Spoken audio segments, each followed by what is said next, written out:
नमस्कार दोस्तों, स्वागत है आपका हमारे YouTube चैनल महादेव योगी पर। आज के वीडियो में हम बात करेंगे चक्र मुद्रा के बारे में। जानेंगे चक्र मुद्रा कब करनी चाहिए, कितनी देर के लिए करनी चाहिए, किस प्रकार से करनी चाहिए, क्या है इसके फायदे, इन सब के बारे में डिटेल्स में जानकारी लेंगे। तो चलिए शुरू करते हैं।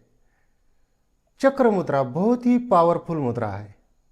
इस मुद्रा के अगर हम लाभ की बात करें तो सुदर्शन चक्र, यह मुद्रा भगवान श्री कृष्ण और भगवान विष्णु की साधना में सफलता दिलाने वाली मुद्रा है।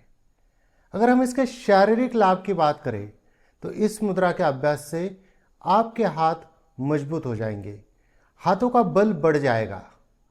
यह मुद्रा रोग प्रतिकारक शक्ति को बढ़ाती है। आपके शरीर के आसपास एक ऐसा ऊर्जा का दायरा बन जाएगा कि आप बीमार ही नहीं पड़ेंगे और ना ही कोई निगेटिव एनर्जी आपको तंग करेगी। बहुत ही उपयोगी मुद्रा है ये। इसके शारीरिक भी लाभ है, मानसिक भी लाभ है। हर प्रकार से मनोविकारों से बचाने के लिए मुद्रा बहुत ही इफेक्टिव है। इस मुद्रा के अभ्यास से मानसिक बल बढ़ता है, तो बहुत लाभदायक मुद्रा है। इस मुद्रा को करने का जो समय है, आप इसको सुबह भी कर सकते हैं, दोपहर को भी कर सकते हैं और शाम को भी कर सकते हैं। और कम से कम 5 मिनट तो करना ही है। 5 मिनट से 10-15 मिनट भी आप इसको कर सकते हैं। इस मुद्रा को 3 प्रकार से किया जाता है। आज मैं आपको तीनों प्रकार बताऊंगा। इन तीनों प्रकारों में से आप किसी भी प्रकार से मुद्रा करेंगे तो आपको लाभ होगा ही होगा। इस मुद्रा को करने के लिए जमीन के ऊपर दरी, कंबल, योगा मैट बिछाकर उसके ऊपर सुखासन, पद्मासन, सिद्धासन, वज्रासन, जिस भी आसन में आप सुखपूर्वक बैठ सकते उसमें आप बैठ जाइए। अगर आसन में नहीं बैठ सकते तो बेड के ऊपर, चेयर के ऊपर, सोफे के ऊपर बैठकर भी इस मुद्रा को आप कर सकते हैं। लेटकर इसे नहीं करना है। तो सबसे पहली जो विधि है इसकी, इस मुद्रा को करने की, तो आपके ये जो दोनों हाथ है,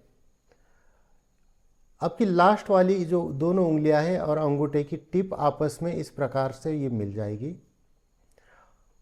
ये नीचे से ऐसे खुला हुआ रहेगा। ये इस प्रकार से ऐसे नहीं करना है, ये नहीं करना, सिर्फ टिप को मिलाना है और ये इस प्रकार से इसको रखना है अपने अनाहत चक्र के सामने। अनाहत चक्र के सामने रखने के बाद आपको प्राणायाम करना है, डीप ब्रीदिंग करनी है। इस अनुपात में 1-4-2, यानी कि सांस को लेने में जितना समय लगा उससे 4 गुना होल्ड और डबल टाइम निकालने में। दोनों नोस्ट्रल से लेनी है, दोनों से छोड़नी है। कुंभक करने के बाद पहले पूरक, कुंभक, फिर रेचक। पूरक में जितना समय उससे 4 गुना कुंभक और डबल टाइम रेचक में लगाना है। इस प्रकार से ये मुद्रा अनाहत चक्र के सामने रखकर आंखें बंद करके कम से कम 5 मिनट से स्टार्ट कीजिए। 10 मिनट, 15 मिनट इसका अभ्यास आप कर सकते हैं। अब इसकी दूसरी विधि की हम बात करते हैं। तो दूसरी विधि जो इसकी होगी, ये देखिए, इस प्रकार से ये ऐसे जोड़ देना है। तो ऐसे उंगलियों को ये जोड़ने के बाद यहाँ आप सामने देख सकते हैं, ये ऐसे चक्र की तरह आकार बन जाता है।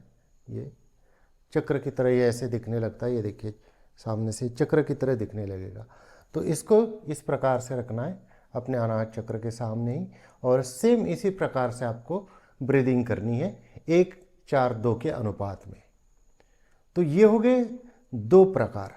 अब तीसरा प्रकार इस मुद्रा को करने का बहुत सरल सिंपल विधि है। आपका जो दोनों हाथों को ना इस प्रकार से इसे उंगलियों को खोल देना है, ऐसे तान के रखना है। तो ये गैप आपके ये बढ़ जाएगा। जितना भी गैप बढ़ा सकते हैं इतना बढ़ाइए। और ऐसे तान के रखने के बाद लेफ्ट हैंड लाना है ऐसे सामने। ये आपका लेफ्ट हैंड इस प्रकार से सामने आएगा और ये जो राइट हैंड है इसके ऊपर ले जाएंगे और इसकी जो लास्ट वाली उंगली है लेफ्ट के इंडेक्स फिंगर के ऊपर रखनी है और बाकी ये इस प्रकार से पोजीशन बन जाएगी। बहुत सिंपल। फिर से देखिए, लेफ्ट हैंड आपका नीचे रहेगा, राइट हैंड ऊपर रहेगा। पूरी तरह से खोल दीजिए, ऐसे उंगलियों को जितना खोल सकते उतना खोल दीजिए। इस प्रकार से सामने लाइए और इसके ऊपर यह आ जाएगा। ये जो इसकी लास्ट वाली फिंगर है, इसकी इंडेक्स, ये एक दूसरे के ऊपर, और फिर पूरे हाथ को ऐसे चिपका दीजिए। ये जो अंगूठे की पोजीशन होगी वो यहाँ इस साइड में आ जाएगा इस तरह से। तो ये और इसको भी रखना है अपने अनाज चक्र के सामने। तो ये भी बन जाती है चक्र मुद्रा। तो दोस्तों ये थी कुछ जानकारी चक्र मुद्रा के बारे में। इसी प्रकार से और जानकारी के लिए हमारे चैनल को सब्सक्राइब कीजिए, इस वीडियो को लाइक कीजिए, अपने दोस्तों के साथ शेयर कीजिए। स्वस्थ रहिए, मस्त रहिए। धन्यवाद।